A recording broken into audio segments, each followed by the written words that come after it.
Two unemployed actors, two unemployed actors. They're just between projects. Welcome back to Two Unemployed Actors. I'm Max Belmonte and I have with me Simon Ward. So welcome, Simon, and also Fred's doing his best to be the centre of attention as always. But I thought this is a great opportunity to, with Sam being away on set, he's actually busy. So I guess it's kind of like one unemployed actor and one on set. But your background is acting as well as being a psychologist. Yes. Yeah, absolutely. I trained as a psychologist and did shows at the same time. Right. And then I got sort of 3/4 of the way through the psychology training and thought, well, I want to do a bit more of the acting as well. And so I did a couple of courses at the Actors Centre and a few other places. And then I finished the psych and worked in that for a few years. And then thought, no, I want to do this. So then I went to London to the Royal Academy of Music. It's a big commitment because, I mean, you're almost there with a degree. And then you're like, I'm going to move myself across the other side of the world and fully commit. Yes. It was a bit mad, Huge. but fabulous. And I'm a better psychologist when I'm doing acting, and I'm a better actor when I'm doing psychology. Well, I know lots of actors think they're armchair psychologists when it comes to character development, script analysis. I'm one. But yeah, no, it's an interesting combination. It is. Do you think it helps you in a way to sort of get to know a character and develop a character? Does it give you like an inside track? A little, I Okay. think. There's a lot of it that can get in the way. Right. Because there's plenty in psychology that you take, one small little part and you can dive into it for about another, Right. Drop down the vortex of. So you can overanalyze and end up walking around in circles and come up with a completely different character. Maybe you need more help as well. Exactly. Okay. I have 2 lines and I have to bring in and say, the carriage is here, my lord, and my 17-page, background. Yeah. It's interesting. Well, okay, that's great. And so how long ago did you decide to actually commit more time to psychology? I mean, was that another key defining moment for you? It was in a sense. I always wanted to do both. When I was little, I wanted to be an actor or a Muppet. Yep. And I was very upset when I discovered I wasn't made of felt. And so when I left school, I was like, I need to do something with people. Yeah. Because I'm a bit of a peopleaholic. And so I did all of that. And then doing community theatre and my own cabaret shows and that kind of stuff, short films and things. And then it got to the point where I was trying to squeeze all that in the evenings whilst working in the health department as a psychologist with kids and teenagers. Yeah. And it was too much. And I thought, okay, I want to do this more. This needs to be 70% of my world. Yeah. And so I took a leap and left there and went into private practice and did a few more courses and stuff. And it took a few years to then make it work in a way that was helpful. Okay. That's interesting that you're able to recognise it and sort of and have the opportunity to have a balance between two worlds that you really, really enjoy. Yeah, and it's nice to have a balance. Like it's going in a few other directions at the moment, but it's been nice to have a bit of to nourish both worlds. Yeah, that's interesting. I think for me, and I know Sam and I were talking about it late last year. A lot of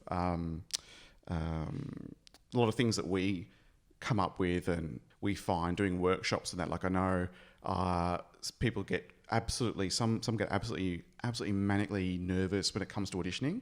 Yeah. Even at the moment when they get the call from the agent, it's like the nerves start there and all the way through. For me, with my corporate background, I think once you negotiated with the Woolworths, it's fine. You can walk into a room of terrorists, but when and the other thing was also, I know there was a few people in a workshop, and this is one thing I was talking to Sam about quite a bit, where they sort of said, I'm a bit nervous about posting on social media, and I'm like, well, what do you mean? She said, well, they don't post very often, and there's hardly a photo of them. Yeah. And they rarely promote what they're doing. And the discussion went on and it was, well, I don't want my friends to think, oh my God, she's still promoting that short film. And I don't want, and they're sort of sabotaging themselves in a way because they keep looking through the lens of all these other people and whatever they think, you know. And they don't get to it doesn't even become a true representation of themselves on social media. Yeah. I guess, having not being able to grow up with social media kind of helps me, I guess. But and a bit of corporate background, but I don't really care, you know, as long as I sort of be myself. But is that something that's cropping up more and more? Yes. Issues relating to social media for actors? Yes, so much. To the point where a lot of the anxiety-related stuff that people come in for, there's the performance kind of anxiety stuff, which you mentioned, but then as part of that, there's a lot of how I am perceived and what my social media persona is, particularly because you have people who are employed by casting directors and producers whose job it is to go through your callback list to see what their social media profile is. That's right. Yeah. Or when they did Rocky the musical in New York, you may have missed the artistic height that was Rocky the musical. But did they have to punch to the beat and that? Was it sort of dance choreography, fight choreography? It was. Look, the clips I hope so. I hope it was. But one of the features in the audition was you had to have a certain number of followers. Interesting. In order to get an audition. Wow. Yeah. Was it a relatively high number? I mean, it was about 10,000 or something, so pretty high. Yeah. It's interesting now. I know it can become a factor. The question's been put to a few casting directors I've had Q&As with over the year. They've been a bit more accessible now when everyone can just Zoom with each other, and there was a slight lull early last year. Sometimes there's an element from the client in the brief that, look, you know, they've got an idea of who the main cast might be already and try and push them. But then when it comes to supporting, if you've got two actors neck and neck and they could both play the role, you love them both, if one's bringing an audience with them, it's massive. Yes, huge. Absolutely huge. And some contracts I know now, or from what I've heard, they're putting in a requirement for the number of posts you have to put about the show, about the project or the rehearsals during. You have to do a certain number a week, and you have to, and you can't show any sets. So you put a photo of you with a coffee outside the rehearsal room with your highlighters and going, first day, that kind of stuff. But it's a requirement of the job. Right.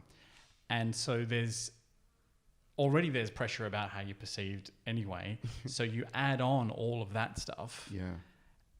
Yeah, I don't think it's particularly helpful, but I think we're stuck with it. Yeah, no, that's right. It's learning to live with it. And to a certain extent, I mean, I had to sort of educate myself real quick for social media because, you know, it's only been a few years for me. And in my mind, it's just work. Managing my personal social media, the two unemployed actors' social media. So it's like, you know, and I kind of have a loose social media strategy, you know, post an Insta a day if I can, you know. If there's nothing decent to post, I'm not going to force, you know, the cup of tea I've got or something. And generally too around projects and that. And I do ask when I'm on set, even some of the corporate gigs, like I did one with Wine a couple of weeks ago, and I'm like, do you mind if I take a few photos on social media? No, it's fine. He's helped me take photos, blah, blah. And I sort of load up, you know. So I've got a few in the bank and then I can spread them out, you know, max on set every other day. You know, fake it until you make it. Yeah. Because you're right, and actors do know now that people are Googling them, and it's so easy to find. My mum doesn't follow, she doesn't have social media, but she knows what I'm doing because she just Googles my name, and there's my tweet or my Instagram. I also have to be careful of what I do. That's a different conversation. That's another one, yes. But yeah, I mean, what sort of, is there any sort of advice you can give? I know general advice about how actors can sort of push through that and focus on not sort of worrying so much about what everyone else is thinking. Because if you do that, you'd never post anything. No, absolutely. You wouldn't. You'd be sitting in the cupboard under the stairs hoping to become a wizard. I think the thing you mentioned before, which is see it as a job. Yeah. Because, and there are a few, you know, social media strategies and things to do and when to post, and there are apps that help you and stuff. But the most important thing is see it as a job, not as a reflection of you. Yeah, yeah. Because otherwise, if that gets blurred, instantly, there are always, for every one thing that someone likes, there are another 10 people that won't like it. Yeah, yeah, yeah. No, that's right. I think you know, I came to that. I became aware of that moment as a teenager on radio. It's like I know that no matter what I do, I'm never going to make everyone happy all of the time. Yeah. So I'm going to be motivated by what's fun and that's going to help put more energy into everything and the shows I was doing and everything. And, you know, obviously the positive stuff's nice. And I think that kind of mindset helped when social media became a thing and now a part of the job. It makes, and I know some actors too, they might have the actor Instagram, for example, and their personal private Instagram, which personally, because I do view it all as work, it's too much work. I've got enough profiles to manage. So I'm sort of just focusing on being me and my personality coming through. Yes. Because there's only one of me. But being mindful that it's got to be okay for everyone to see who's might be a casting director or whatever. So that little quality control filter. Yes. And for the younger people, I include us in that, obviously. Yeah. But the ones sort of for others, other the people. Ones sort of training at training schools and stuff now. Yes. The concept that you need a bit of a filter in here before you put it out there, because part of the growing up with social media as a social media native, as opposed to us who came to it, is that you put everything out. There is no filter. You just chuck everything out there as fast as possible, and so that people think they know you even though they've never met you because they've seen 17 posts in a day, or they've seen a story, or they've seen and the idea, one of the tricky things that when I do teaching, one of the things that we talk about is, okay, what do you need to do for your own social media self and your own nourishment? What do you need to take down? For a start, go back to the post that you put up when you were 14. Yeah. Does it need to be up there because you're about to walk into a room as a 24-year-old or whatever, and they will have looked at it. Yeah, yeah. So I think that's it's a different way of thinking about this thing that has become part of developing your own identity. Yeah. And that's a tricky thing. If you ask people to, particularly teenagers, you say, okay, turn your phones off, as in actually power down your phone. I can almost see their hands shaking. Yes, yeah. You get an anxiety spike. Wow. Because really, you're in order to help them, you're fighting against the algorithms that are designed to do the opposite. Oh, absolutely. They got rid of the function on Instagram that tells you how many likes, the amount of likes. Yeah. But they need to get rid of liking. Yeah. Just get rid of it. Use it, view it like people used to use postcards. You go on a trip, you send a postcard back home, and it goes on the fridge. Because it can be quite addictive. Because even me, so far removed from falling in love with social, it's still the early days. I was like, oh, how many likes did I get? Oh, how many likes did I get? How many likes did I get? Until I couldn't be bothered, which didn't take long, mind you. But still, I remember that moment. How many likes? And it feels quite good. Addictive. Yeah. And you get a little serotonin hit. Yeah. And it's addictive. It truly is addictive. And so, what would be really, really good is if Facebook and Instagram and all the ones with a like function or a comment. So you could put comments, but you can't put a reaction or an emoji reaction. Right. Like, get rid of those. Yep. And people would find it weird, but it would be so much better for collective mental health. Yeah, yeah. That's fascinating. It's really interesting. Okay, well, what are there sort of common themes that actors are coming to you or talking to you about that keep cropping up time and again? There are a few. One of the, I guess, two main groups. One is the my life stuff. Yep. And another one is my work stuff. Mm-hmm. So, but within that, things like how do I manage relationships? Yep. How do I manage finances? How do I manage the, I mean, you've already mentioned this, that the huge mental kind of Rubik's Cube that is going from a world of training and having all your buddies around you into the big wide world where nobody's going to do anything for you. And you might meet one casting director in a week and that's all who you see. From living and breathing, the art to the big wide world where you're another number. Yeah, absolutely. Absolutely. And that's such a huge, and I really don't think training schools handle that. Some of them are trying to now, but it's such a massive thing. And it just depends on the type of person too, doesn't it? I mean, you could prepare them as best you can, but some are perhaps more vulnerable absolutely. than others. And it's not necessarily those who are greater artists or anything. It's the sense of they're okay as a self, because you mentioned, there's, Max in general and Max the actor. Yeah. And I get the impression that it's harder to it would be harder to function as Max the actor if I'm not as healthy as Max the person. Yes, absolutely. And when you think about it, all of the training courses, it's about, depending on which model you train in, I guess, it's about either I am the actor, and there is no delineation between my personal identity and my professional identity. There are some courses like Dean Carey's stuff at the Actors Centre where it's very different. You develop one of his things is you develop a professional persona. Okay. So you send that out into the foyer or into to view the rushes or whatever. And then you save you up for, there's an old phrase called save it for the car. Right. Where if you see a show and it's terrible. Yeah.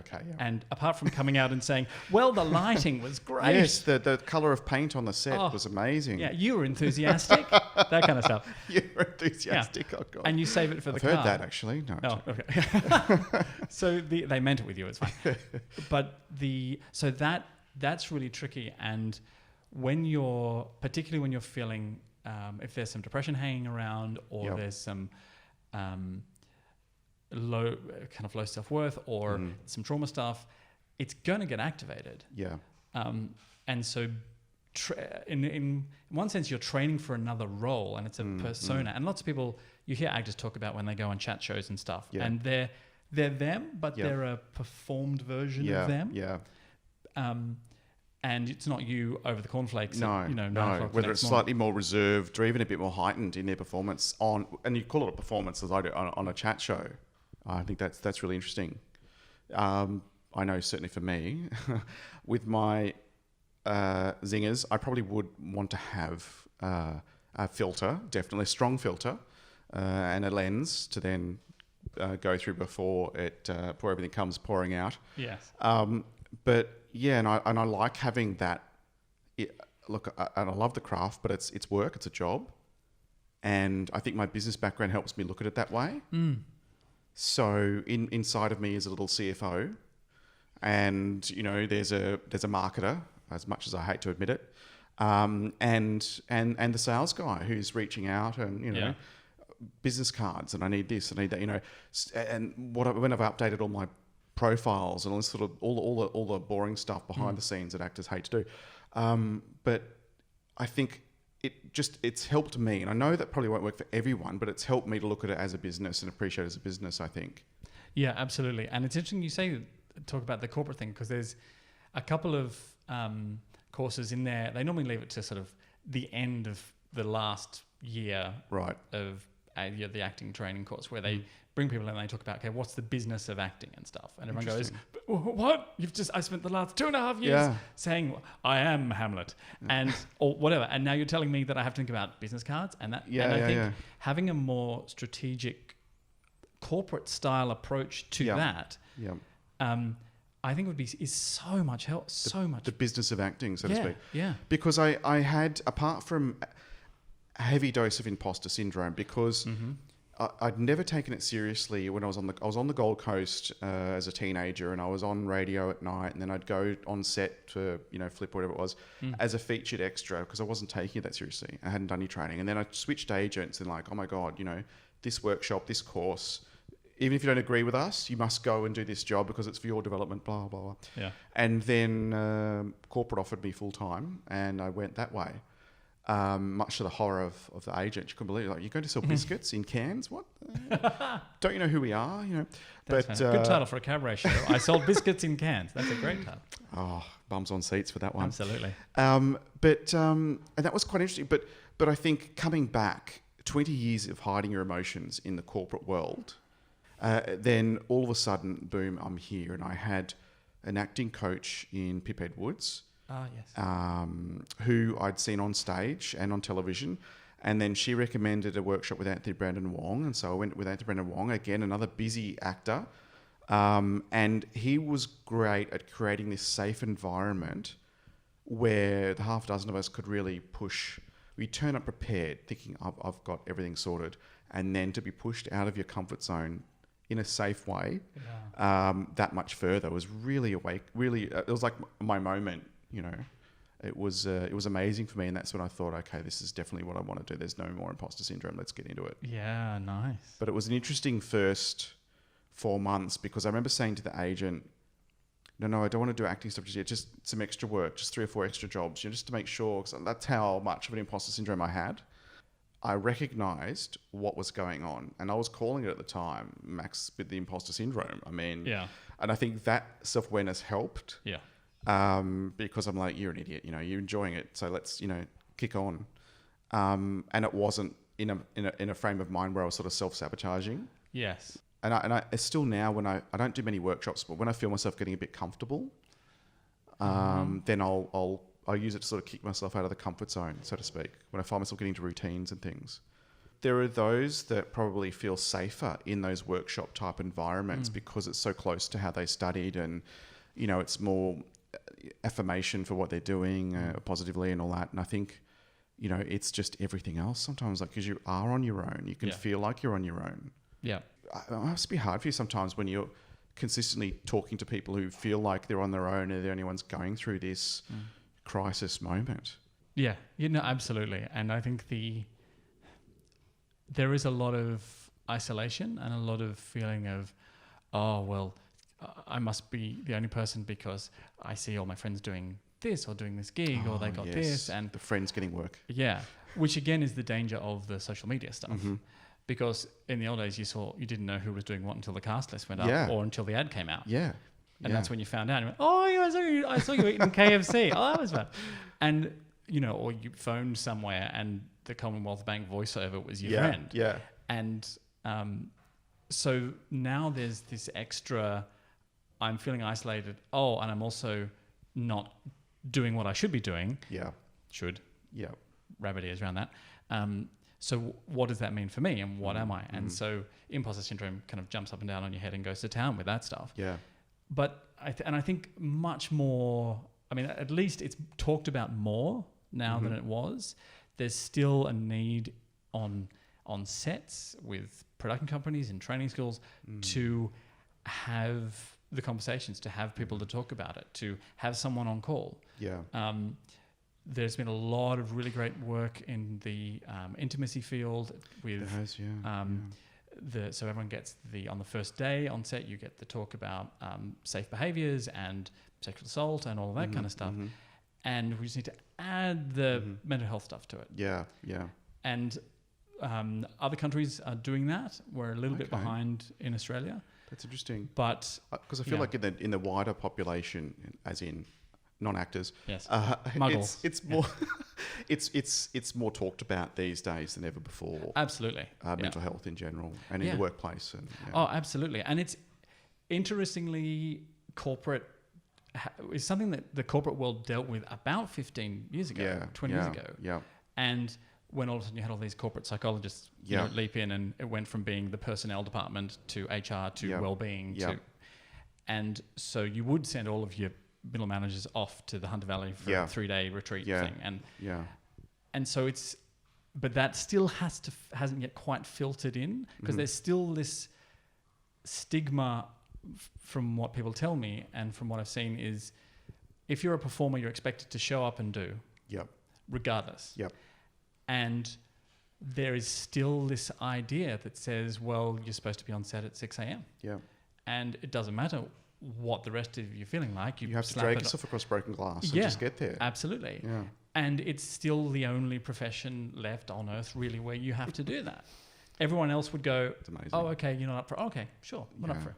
So that's still a massive sticking point, because the model of work is at least 20 years behind where we're at now, I think.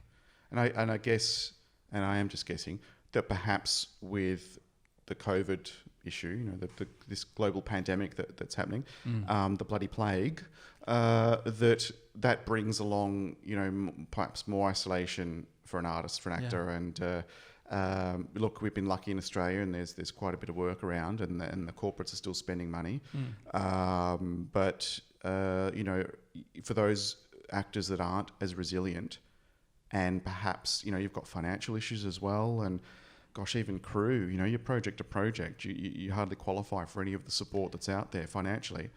You know, what advice would you give to those people who are really sort of internalising, as we do as artists, and mulling over it? You're not alone. You're not alone to camera. And there are at least another 7 people going through what you went through today. And that there are people you can talk to, ways to reach out. Also, know you're not weird and crazy, because it's a weird and crazy profession. Yeah. Right? Add on all of this other crazy stuff. It's a weird and crazy world. It's a weird and crazy world. So everyone's, you know, 30%, I've got 30% more kind of bracing for impact adrenaline in their system now than we did this time last year. And so everything is going to get affected by that. And even people who didn't really think of themselves as getting affected by performance nerves or by, you know, melancholy or feeling down, starting to feel it a bit. Because, well, we're away from people. We're away from doing the thing and being in the places where we find nourishment. Yeah. I mean, it's shifting a bit, but for a lot of people, it's that's going to take a little bit more time, I think. Yeah. Well, I think it brings me to a really important point that I think is quite important, you know, because the internet being what it is, you know, you can get lost down the rabbit hole of all these tips on self-care and all that sort of stuff. And I guess when you aren't at your best, you can be using these and thinking to yourself, well, I'm coping because, and it's either I'm not getting better, I'm doing something wrong, there's something wrong with me, or more tips and tricks, you know. At which point, or are there certain signs perhaps that one should be aware of to know when it's appropriate to put the hand up and go, you know what, I need to talk to someone. Yeah. I need to talk to a professional. Yeah, absolutely. 2 things. The first one is if you're feeling something, or if you're doing things that feel a bit out of character, or you're more reluctant to do things you enjoy, or you're more spooked by things, or you're more hesitant, or you feel like you're bracing for impact. The first one is to think, okay, is this behavior best understood in the context that I'm in? Yeah. Because it might be a context thing. It might be, well, you know, I just had a fight with this person, or I saw my best friend get a job and I didn't, and we went for the same one, or, yeah, so I've had a bit of a knock, but okay. And then you go, okay, well, let's add on the COVID context, and that's another 30%. So you're going to feel it, you're going to absorb it 30% more. And actors and performers are phenomenal absorbers of contextual emotion, which is why people talk about the atmosphere of a set, or the vibe of a rehearsal room, or the vibe of a project. Yeah. And you feel it, you pick it up when you walk in. Everyone's antenna explodes like a Christmas tree. Yeah. The other one is if you feel an emotion and it stays static.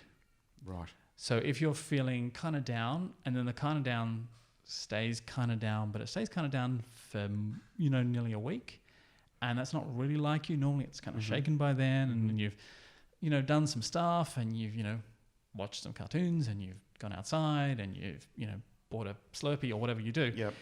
And it's still static, it's nothing's shifting, then there might be that's probably an indicator, okay, if it's not about the context, and this I'm still feeling kind of stuck, or this hasn't really changed, I need to put my hand up and I need to go and find some help. That makes sense. I mean, look, it's easy to say it makes sense, but I guess when you're surrounded by all these emotions and it's you, and you know, it's not so simple. Yeah, that's interesting. Yeah. And I guess, don't be afraid to have a chat with a friend, or have a chat with a therapist or someone. Start with your GP or whatever. I mean... Yep, absolutely. And just about that, there are a few... You can start with the GP. MEAA have on their website, and the Equity Wellness page have a database of psychiatrists, psychologists and counsellors who are either have worked in the arts, or they have an interest in it, or they are members of ASPA, which is the Australian Society for Performing Arts Healthcare. Right. Who also have a list of resources. And so those are 2 good places to start. What I would say is definitely talk to people who aren't muggles, in the sense that they've had some idea in the performing world. Okay. And that doesn't matter which part of it, but they kind of get it. Yeah. Because it's such a different world. There's general advice, like we all know, you're supposed to exercise 20 minutes a day and you're supposed to eat healthy and all that kind of stuff. All that stuff that I think to myself when I'm going through drive-through. Yeah. And which is... I lie to myself a lot. Yeah. Absolutely. But I do it convincingly. That's the problem. If only I wasn't so convincing. I wasn't as good an actor. If you wanted to... Yeah, exactly. That's your problem, Max. You got to be 20% less effective when you're talking to yourself. So there's a few different things to consider with that. The main one is that you're not alone, but also there are people who will get it more than others. Yep. Like a good psychologist or a good counsellor is going to make it their business to understand your world. Yep. However, a lot of the advice that's out there, particularly online advice, is very general. Yeah, okay. And some of that's useful, Yep. but there are times when you're expected on set at 6 a.m. down at wherever, and you know that you're 30% under where you need to be, and having a gin on your Rice Krispies probably isn't the best idea. So who can you call to say, I'm about 30% under today. Yeah. Can you give me a call? Can I call you in a break today, or just call you in the breaks? Yep. Or I'm going to do some journaling, or I'm going to go, okay, well, tonight I'm going to plan to meet this person here and we're going to grab some food. Yep. So I have something else after the thing. Yep, to look forward to and bring yourself out of all that. Wow, that's interesting. There's so much food for thought. It's quite interesting how much there is to it. And I think to your point, well, to a couple of points you've made about working with young people, because, obviously someone who's got a lot of life experience can approach things a little bit differently than, a 12-year-old actress, a 12-year-old actor. But, and the other thing is how far behind we are. And I guess thirdly too, you mentioned the MEAA. I think with that committee, there is a committee, isn't there, of wellness? Yes. Yeah, I'm on it.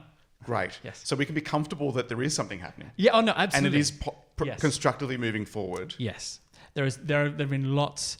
We started up Liam McElwain, a wonderful guy who now directs musicals and stuff, was one of the key people that started that, along with his colleague Dr. Green, who she's now in Perth. But so them and the Actors Wellbeing Collective in Victoria are doing amazing stuff. They're based at the Arts Centre, and they got funding from the Victorian government to put into some programs. They've got wonderful resources. They've actually got some funding to run a helpline, an arts support helpline. Oh, wow. And I'll send you the number so you can put it on the I'll website. make sure I put it on the on our social, because I think it's just so important to know that, like, we're just demystifying it for most, I hope, because it's okay. You can ring someone and say, look, this is what's happening. It's perfectly fine. Absolutely. Don't feel like you have to cope with it all on your own. No. So there's lots of things happening. And one of the things when the wonderful Chloe Dallimore was president, one of the things that they trialled is for stage managers.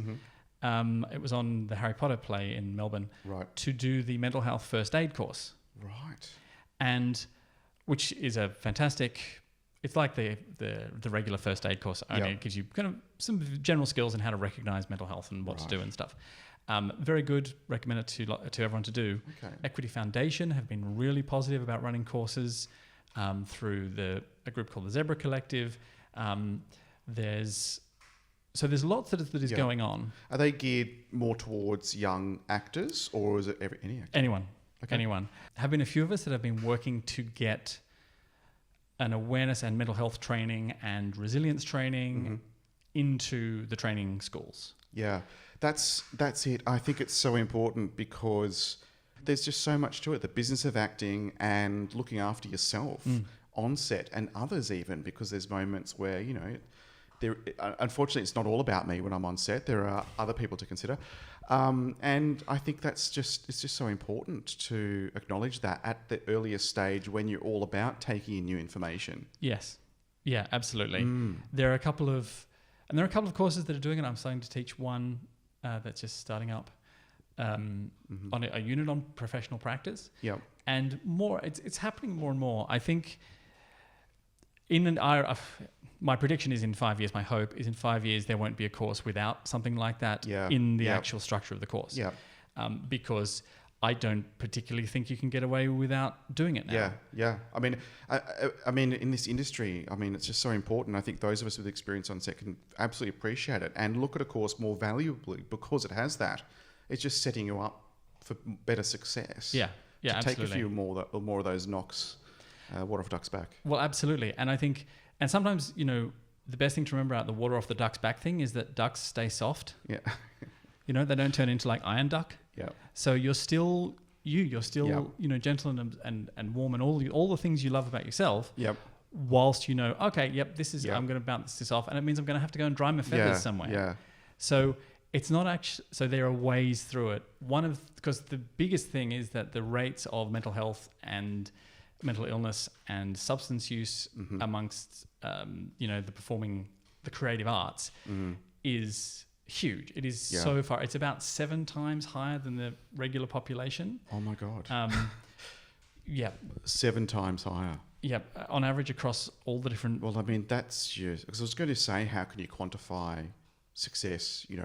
Is it just anecdotal? But that's impressive in a way. I mean, that alone should be an alarm bell to every school. Yeah. To every course. Yeah, absolutely. And there've been some amazing.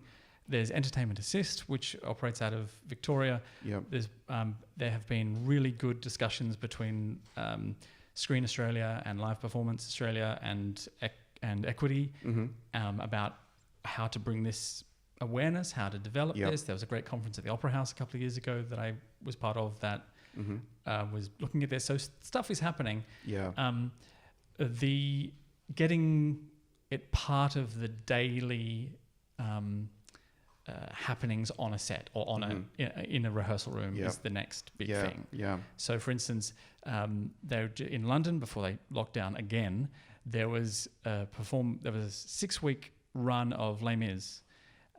They stuck it in over Christmas. On the first day, they got a group called Applause for Thought to come in and talk to the cast about mental health and how to keep yourself going during a run and how to look after each other and what is practical and how it helps. And there are organisations, the Australian Ballet does this very well, the Sydney Dance Company is starting to do it as well, where people are getting that, we need to look after the whole performer. Yeah. From a WHS perspective, I hate to bring that in, but it's really dicey if you don't. So more courses having mental health as a part of it. And I guess the more people that graduate with that, the more we're likely to see it as part of the professional, on set. And then perhaps even, from a business perspective, then it'll be even more prevalent when it comes to ensuring a production. Well, one of the ticks is having to have that mental health first aid. Yeah, absolutely. And every producer should have a psychologist on call. They've all got physios on call. Yeah. They've all got GPs on call. Yeah. So it's just another name on the list. And so one of the things that hopefully that will develop, hopefully that will happen. I think it will. The best thing at the moment is because of all of the Me Too stuff that happened in that huge rush to get, a sexual harassment policy, intimacy coordinators developed as a career, all of a sudden. Yes, all of that. And now with the increasing diversity and really looking at that and casting and all of that, that there's such everything is up for change. Yeah. And I think that's a really good time to keep talking about mental health and keep talking about... And make sure it's part of the picture, part of the conversation. That's fascinating. Well, it gives me some hope then. I feel really confident then that we're actually making great strides in mental health. That's great. Well, and hopefully just by chatting today, we're helping a few other people who are going, oh, wow, that is me sometimes, and maybe I do need to work on myself. Absolutely. And it's 1 in 4 people in the creative arts are dealing with some kind of mental health struggle at any one moment, and 86% of the profession is unemployed at any moment as well. So you are guaranteed to know someone who you can talk to who has similar experiences. Wow. That's amazing, those statistics. Just letting those digest. That's impressive. It's scary and somewhat intimidating to think that. But yeah, I mean, that's why we're having this conversation. So it makes sense. Well, Simon, thank you very much for your time. I do appreciate it. Thank you, Max. And thank you for having this conversation. That's fantastic. You're welcome. To unemployed actors.